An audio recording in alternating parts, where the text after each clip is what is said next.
Hi hello ಎಲ್ಲರಿಗೂ ನಮಸ್ಕಾರ. Welcome to my YouTube channel ಕನ್ನಡತಿಯ ಕಥಾಸುಧ. ನಾನು ನಿಮ್ಮ ರೂಪ ಕನ್ನಡತೆ. ದಯಮಾಡಿ ಸಬ್ಸ್ಕ್ರೈಬ್ ಮಾಡಿ, ಲೈಕ್ ಮಾಡಿ, ಕಮೆಂಟ್ ಮಾಡಿ, ಇತರರಿಗೂ ಶೇರ್ ಮಾಡಿ. ಪ್ರೇಮ ಸಂಗಮ ಭಾಗ 41. ವೈದ್ಯರು ಒಳಗೆ ಹೋಗಿದ್ದ ಪ್ರಜ್ವಲ್ ಪಟ್ಟೆಗೆ ಅಂಟಿದ್ದ ರಕ್ತ ನೋಡಿ ಕೋಪಗೊಂಡ ಆರತಿ, ಈಗ ಸಮಾಧಾನ ಆಯ್ತಾ ನಿಮಗೆ ಎಂದಳು ಕೋಪದಿಂದ. ಇಲ್ಲಿಯವರೆಗೂ ಅವನ ಮೇಲೆ ಇದ್ದ ಅಸಮಾಧಾನ ಈಗ ಆಚೆ ಬಂದಿತ್ತು. ಆರತಿ, ಮನೆಗೆ ಹೋಗಿ ಮಾತಾಡೋಣ ಎಂದು ಸುತ್ತಲೂ ನೋಡಿದ ವಿಷ್ಣು. ಥೂ, ನೀವೊಬ್ಬರು ಸ್ವಾರ್ಥಿ. ನಿಮ್ಮ ಜೀವನ ಅಷ್ಟು ಚೆನ್ನಾಗಿದ್ರೆ ಸಾಕೇನು? ಪಾಪ ಅವಳು ಎಲ್ಲೋ ಹೇಗೋ ಇದ್ದವಳ ಕರೆದುಕೊಂಡು ಬಂದು ಹಾಸ್ಪಿಟಲ್ ಸೇರಿಸಿದ್ರಿ ಎಂದು ಅವನ ಮುಖಕ್ಕೆ ಕೈ ಮಾಡಿ ಶ್ರೀ ಹೇಳಿದ ಹಾಗೆ, ಕೈಲಾಗದ ನಾಮರ್ದ ನೀವು ಎಂದು ಅರಚಿದೆ. ಇದ್ದ ಕೋಪವನ್ನೆಲ್ಲ ಸೇರಿಸಿ ಅವಳ ಕೆನ್ನೆಗೆ ಬಾರಿಸಿದ್ದ ವಿಷ್ಣು. ಏನೆಂದು ನಾನು ಕೇಳಿದ್ನ ನಿನ್ನ ನನ್ನ ಮದುವೆ ಆಗು ಅಂತ? ನಾನು ಕೇಳಿದ್ನೇನು ನಿನ್ನ ನನ್ನ ಮಗನಿಗೆ ಅಮ್ಮನ ಪ್ರೀತಿ ಕೊಡುವಂತ? ನಮ್ಮ ಪ್ರಪಂಚದಲ್ಲಿ ನಾವಿದ್ವಿ. ನೀನು ನನ್ನ ಮಗನ ಕಣ್ಣಿಗೆ ಬಿದ್ದವಳು. ನೀನು ನನ್ನ ಮಗನಿಗೆ ಪ್ರೀತಿ ಮಾಡಿದ್ಲವಳು. ನೀನು ನನ್ನ ಮಗನಿಗೆ ಅಮ್ಮ ಆಗ್ತೀನಿ ಅಂತ ಹೇಳಿದವಳು. ನಾನು ಅಂದೇ ಹೇಳಿದ್ದೀನಿ, ನನ್ನ ಮಗನ ಅಮ್ಮನಾಗಿ ನಿನಗೆ ಕರ್ತವ್ಯ, ಹಕ್ಕು ಇರೋದು. ಬೇರೆ ಯಾವ ರೀತಿ ನನ್ನ ಮೇಲೆ ಅಧಿಕಾರ ಕೇಳೋಕೆ ಬಂದರೆ ಸರಿ ಇರೋಲ್ಲ ಎಂದು ಕೋಪ ತೋರಿಸುತ್ತಾ, ಇದೇನು ಹಾಸ್ಪಿಟಲ್ಲ ಅಥವಾ ಸಂತೆ ಮಾರ್ಕೆಟಾ? ಸುಮ್ಮನೆ ಇರಿಯಲ್ಲ ಎಂದು ಹೇಳಿದಾಗ ಸುಮ್ಮನೆ ಆದರೂ ಇಬ್ಬರು. ವಿಷ್ಣು, ಆರತಿ, ಏನು ನೀವು? ಆರತಿ, ಈಗ ಏನು ಮಾತು ಬೇಡ, ನೀನು ಹೋಗು ಮನೆಗೆ. ವಿಷ್ಣು, ನೀವು ನಿಮ್ಮ ಇನ್ಫ್ಲುಯೆನ್ಸ್ ಯೂಸ್ ಮಾಡಿ ಏನಾದರೂ ಪ್ರೇರಣಾ ವಿಡಿಯೋ ಲೀಕ್ ಆದರೆ ಡಿಲೀಟ್ ಮಾಡಿಸಿ ಅಷ್ಟೇ. ನೀವ್ಯಾಕೆ ಜಗಳ ಮಾಡ್ತಿದ್ದೀರಾ ಎಂದು ಮಧ್ಯೆ ಬಂದು ಸಮಾಧಾನ ಮಾಡಿದ ಪ್ರಜ್ಜು. ಇಬ್ಬರೂ ಒಬ್ಬರ ಮುಖ ನೋಡದೆ ಮುಖ ತಿರುಗಿಸಿ ನಿಂತರು. ನೀವೀಗ ಹೊರಡಿ, ನಾನು ನೋಡ್ಕೋತೀನಿ ಇದೆಲ್ಲ ಎಂದು ಹೇಳಿದಾಗ ಅವನ ನೋಡಿ ಪ್ರಜ್ವಲ್, ಇಲ್ಲೇ ಇರು, ಇಲ್ಲಿ ಏನಾದರೂ ನನಗೆ ಅಪ್ಡೇಟ್ ಮಾಡುತ್ತಿರು. ನಾನು ಅವಳ ಅಪ್ಪನಿಗೆ ಏನಾದರೂ ಹೇಳ್ತೀನಿ, ಬಟ್ ಇದೆಲ್ಲ ಹೇಳಬೇಡ ಅವರಿಗೆ. ಅವಳು ಔಟ್ ಆಫ್ ಡೇಂಜರ್ ಅಂತ ಗೊತ್ತಾದ ಮೇಲೆ ಹೇಳೋಣ ಎಂದು ಹೇಳುವಾಗಲೇ ಆಚೆ ಬಂದ ವೈದ್ಯರು, ನೋಡಿ, ಬ್ಲಡ್ ಲಾಸ್ ಆಗಿತ್ತು, ಹಾಕಿದ್ದೀನಿ, ಹೆಚ್ಚೇನೂ ಏಟಾಗಿಲ್ಲ, ಸ್ವಲ್ಪ ಕಾಲು ಕೈ ಫ್ರ್ಯಾಕ್ಚರ್ ಆಗಿದೆ, ಬೆಡ್ ರೆಸ್ಟ್ ಮಾಡಿದರೆ ಸರಿ ಹೋಗ್ತಾರೆ ಎಂದು ಹೇಳಿದರು. ನಿಟ್ಟುಸಿರು ಬಿಟ್ಟ ಆರು, ಸರ್, ಡಿಸ್ಚಾರ್ಜ್ ಮಾಡಿಸ್ಬೋದಾ ಎಂದು ಕೇಳಿದಾಗ ಒಂದಷ್ಟು ಸಲಹೆ ನೀಡಿ ಒಪ್ಪಿಗೆ ಕೊಟ್ಟರು. ಪ್ರೇರಣಾ, ಯಾಕೆ ಹೀಗೆ ಮಾಡಿಕೊಂಡೆ? ನಿನ್ನ ಜೊತೆ ನಾವಿಲ್ವಾ ಎಂದು ತುಟಿ ಬಾಡಿಸಿ ಹೇಳಿದ ಆರತಿ ನೋಡಿ, ನೀವಿದ್ದೀರಾ ಅಂತಾನೆ ಅಲ್ವಾ ನಾನು ಕೇಸ್ ಹಾಕಿದ್ದು ಈಗ ಎಂದು ಕಣ್ಣೀರು ಹಾಕುವಾಗ ಅವಳ ಕಣ್ಣೀರು ಒರೆಸಿ, ಏಯ್ ಪ್ರೇರಣಾ, ಅದೇನೇ ಆಗಲಿ ನಾನು ನಿನ್ನ ಕೈ ಬಿಡೋದಿಲ್ಲ, ಪ್ಲೀಸ್ ಈ ರೀತಿ ನಿರ್ಧಾರ ಮಾಡಬೇಡ ಎಂದು ಆರತಿ ಸಮಾಧಾನ ಮಾಡುವಾಗ, ಆ ವಿಡಿಯೋ ವೈರಲ್ ಆದರೂ ಆ ಶ್ರೀ ಏನೇ ಮಾಡಿದರೂ ನಾನು ನಿನ್ನ ಜೊತೆ ಇರ್ತೀನಿ ಪ್ರೇರಣಾ. ನಿನ್ನ ನಾನು ಮದುವೆ ಆಗ್ತೀನಿ. ಇದರ ಮೇಲೂ ನೀನು ಸಾಯಬೇಕು ಅನಿಸಿದ್ರೆ ನಿನ್ನ ಅಪ್ಪ ಅಮ್ಮನನ್ನು ನೋಡ್ಕೊಳ್ತೀನಿ. ಹಾಗಂತ ನಿನ್ನ ಮೇಲೆ ಇರುವ ಕರುಣೆಯಿಂದ ಇದೆಲ್ಲ ಮಾಡ್ತಿಲ್ಲ. ನಿನ್ನ ಜೊತೆ ಇಷ್ಟು ದಿನ ಒಡನಾಡಿ ನನಗೆ ಇಷ್ಟ ಆಗಿದೆಯಾ, ಇಷ್ಟು ಹೇಳೋದಕ್ಕೆ ಇಷ್ಟಪಡ್ತೀನಿ ಎಂದು ಪ್ರಜ್ಜು ಹೇಳಿದಾಗ ಮತ್ತೇನು ಹೇಳಲಾಗದೆ ಒಪ್ಪಿ ತಲೆ ಆಡಿಸಿದ್ಲು. ಸರಿ, ಮತ್ತು ಅಂಕಲ್ ಆಂಟಿಗೆ ನಾನು ಹೇಳ್ಕೊಳ್ತೀನಿ, ನೀವಿಬ್ಬರು ಹೊರಡಿ ಎಂದು ಪ್ರಜ್ಜು ಹೇಳಿದಾಗ, ಸರಿ, ಅವರ ಬಳಿ ನನ್ನ ಕಡೆಯಿಂದ ಕ್ಷಮೆ ಕೇಳು ಎಂದು ಹೇಳಿ ನಡೆದರು ಇಬ್ಬರು. ದಾರಿಯ ಮಧ್ಯೆ ಪೂರ್ತಿ ಮೌನವೇ. ಇಬ್ಬರ ಮಧ್ಯೆ ಮಾತಿಲ್ಲ. ಮನೆ ತಲುಪಿದ್ದೇ ಕಾರಿನಿಂದ ಕೆಳಗೆ ಇಳಿದು ಒಳಗೆ ನಡೆದ್ಲು ಆರತಿ.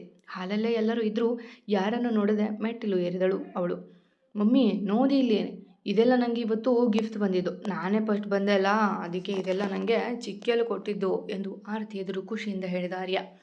ಅವಳ ನೋಡಿದ್ದೆ ಅವಳ ಹಿಂದೆ ಓಡಿ ಬಂದಿದ್ದ. ಆದರೆ ಮನದಲ್ಲಿ ನೋವು ತುಂಬಿಕೊಂಡಿದ್ದವಳು ಅವನ ನೋಡದೆ, ಹಾಂ ಚಾಂಪ್, ನಾ ಮಲಗ್ತೀನಿ, ಸುಸ್ತಾಗಿದೆ ಎಂದು ನೀರಸವಾಗಿ ಹೇಳಿ ಹಾಸಿಗೆ ಮೇಲೆ ಬಿದ್ದುಕೊಂಡ್ಳು. ಅಮ್ಮ, ನೋದಿಲ್ಲಿ, ತಾತ ಲಿಮ್ಮೋತ್ ಕಾಲು ಕೋಸಿದಲ್ಲ ಎಂದು ತೋರಿಸಿದಾಗ ಕೋಪ ಬಂದು, ಒಂದ್ಸರಿ ಹೇಳಿದ್ರೆ ಅರ್ಥ ಆಗೋದಿಲ್ವ ನಿಂಗೆ? ಸುಮ್ಮನೆ ಹೋಗು ಎಂದು ಜೋರಾಗಿ ಅರಚಿ ಬಿಟ್ಟಾಗ ಹೆದರಿ ಬಿಟ್ಟಿತ್ತು ಮಗು. ಮೊದಲ ಬಾರಿ ಅಮ್ಮನ ಬಗ್ಗೆ ಕಹಿ ಮೂಡಿತ್ತು ಮನದಲ್ಲೇ. ಮಮ್ಮಿ, ನಂಗೆ ಬೈತಾ ಇದ್ದಿಲ್ಲ ನೀವು ಎಂದ ಆರ್ಯ ಕಣ್ಣು ತುಂಬಿಕೊಂಡು. ಅಮ್ಮ ಬೈದಿದ್ದು ಅವನಿಗೆ ನೋವಾಗಿತ್ತು. ಹಾಂ, ನಾನೇ ಹೇಳಿದೆ ಅಲ್ವಾ ತಲೆನೋವು ಅಂತ, ಒಮ್ಮೆ ಹೇಳಿದ್ರೆ ಅರ್ಥ ಆಗೋದಿಲ್ವ ನಿಂಗೆ ಎಂದು ಹೇಳಿದಳು ಮತ್ತೆ. ಅಮ್ಮ, ಟೂ ಬ್ಯಾಡ್ ನೀವು, ಐ ಹೇಟ್ ಯು ಎಂದು ಹೇಳಿದಾಗ ಅವಳ ಮುಚ್ಚಿದ ಕಣ್ಣಿಂದ ನೀರು ಜಾರಿತು. ಏ ಆರತಿ, ಏನಾಗಿದೆ ನಿನಗೆ? ಮಗು ಮೇಲೆ ಯಾಕೆ ಜೋರು ಮಾಡ್ತೀಯಾ ಎಂದು ಅವನ ಹಿಂದೆಯೇ ನಿಂತು ಕೇಳಿದರು ಗಿರೀಶ್.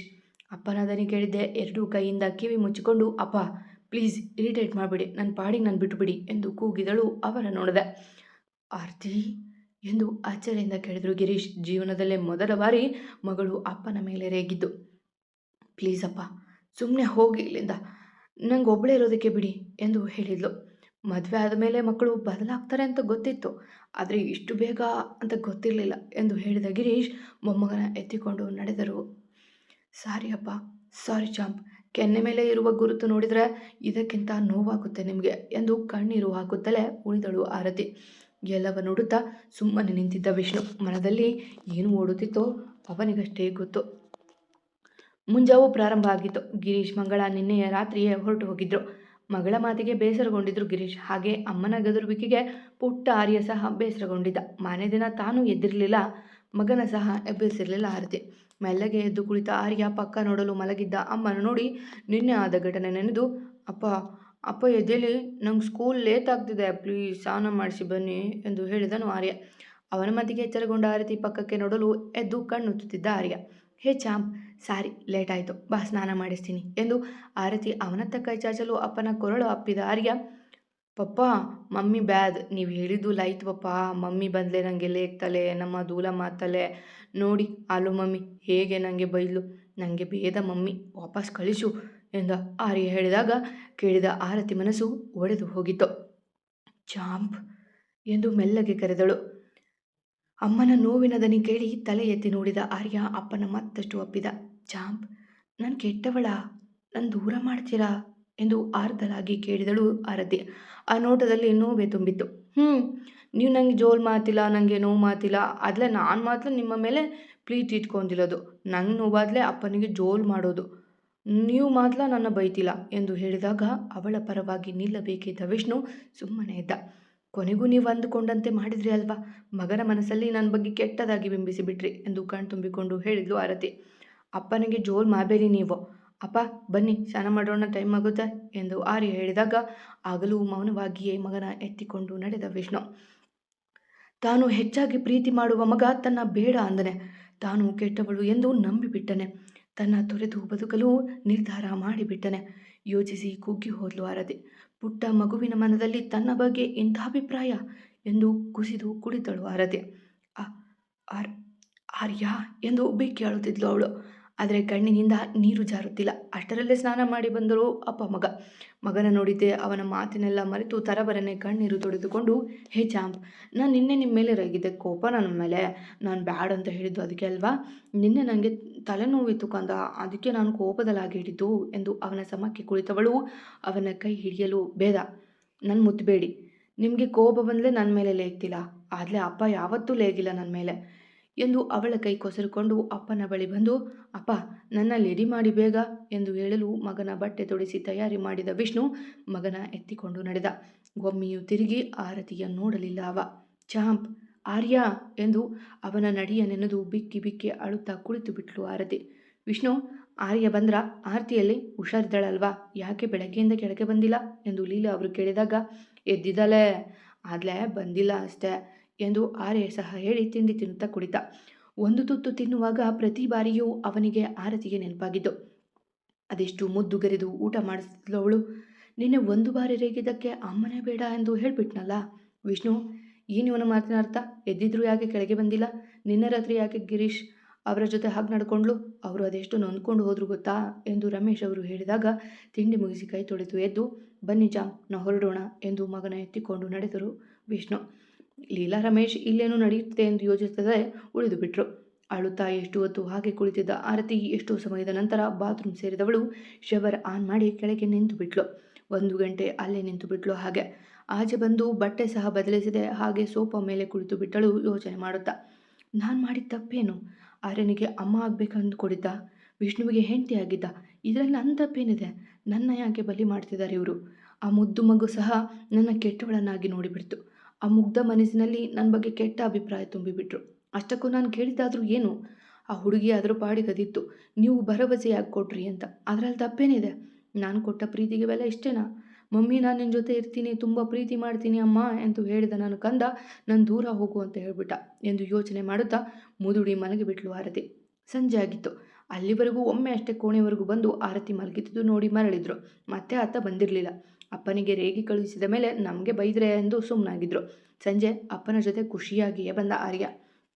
ಪಪ್ಪ ನಂಗೆ ಗೋಬಿ ಬೇಕು, ನೀವೇ ಮಾಡಿಕೊಡಿ ಎಂದು ಆರ್ಯ ಹೇಳುವಾಗ ಅವನ ನೋಡುತ್ತಲೇ ಒಳಗೆ ಬಂದ ವಿಷ್ಣು. ಆರತಿಯ ಬಗ್ಗೆ ತಿಳಿಯುವ ಕುತೂಹಲ ಇದ್ರೂ ಫೋನ್ ಮಾಡಲಿಲ್ಲ ಅಮ್ಮನಿಗೆ. ಸೋಫಾ ಮೇಲೆ ಮಲಗಿದ್ದವಳ ಕಂಡು ಅನುಮಾನ ಬಂದಿತ್ತು. ಚಾಂಪ್, ನಿನ್ನ ಮಮ್ಮಿ ನೋಡು ಮಲಗಿದ್ದಾಳೆ ಎಬ್ಸು ಎಂದು ವಿಷ್ಣು ಹೇಳಿದಾಗ ತಾನು ಅಮ್ಮನ ನೋಡಿದ ಆರ್ಯ. ಬೆಳಗ್ಗೆಯಿಂದ ಅಮ್ಮನ ನೋಡಿರಲಿಲ್ವಲ್ಲ, ಅವಳತ್ತ ನೋಡಲು ಹಾಗೆ ಕಣ್ಣು ಮುಚ್ಚಿ ಮಲಗಿದಂತೆ ಕಂಡ್ಳು. ಮೆಲ್ಲಗೆ 2 ಹೆಜ್ಜೆ ಅವಳತ್ತ ಇಡಲು ನೀರು ಕಾಲಿಗೆ ಸಿಕ್ಕಿತು.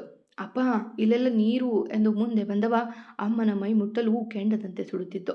ಅವಳ ಒದ್ದೆ ಬಟ್ಟೆ ಸಹ ಒಣಗಿ ಹೋಗಿತ್ತು ಶಾಖಕ್ಕೆ. ಚಾಂಪ್, ಅಪ್ಪ ಎಂದು ಕನವರಿಸುತ್ತಿದ್ದ ಆರತಿಯ ನೋಡಿ ವಿಷ್ಣು ಸಹ ಮುಂದೆ ಬಂದು ನೋಡಲು ಜ್ವರದ ತಾಪ ಅವನಿಗೂ ತಲುಪಿತ್ತು. ಮತ್ತೆ ಸಿಗುವ. ಕತೆ ಇಷ್ಟ ಆಗ್ತಿದ್ರೆ ಕಮೆಂಟ್ ಹಾಕಿ, ಜಾಸ್ತಿ ಇಷ್ಟ ಆದರೆ ಸಬ್ಸ್ಕ್ರೈಬ್ ಆಗಿ. ಎಂದಿನಂತೆ ನಿಮ್ಮ ಪ್ರೀತಿ, ಕಮೆಂಟ್, ಪ್ರೋತ್ಸಾಹದ ನಿರೀಕ್ಷೆಯಲ್ಲಿ ನಾನು ನಿಮ್ಮ ರೂಪ ಕನ್ನಡತೆ.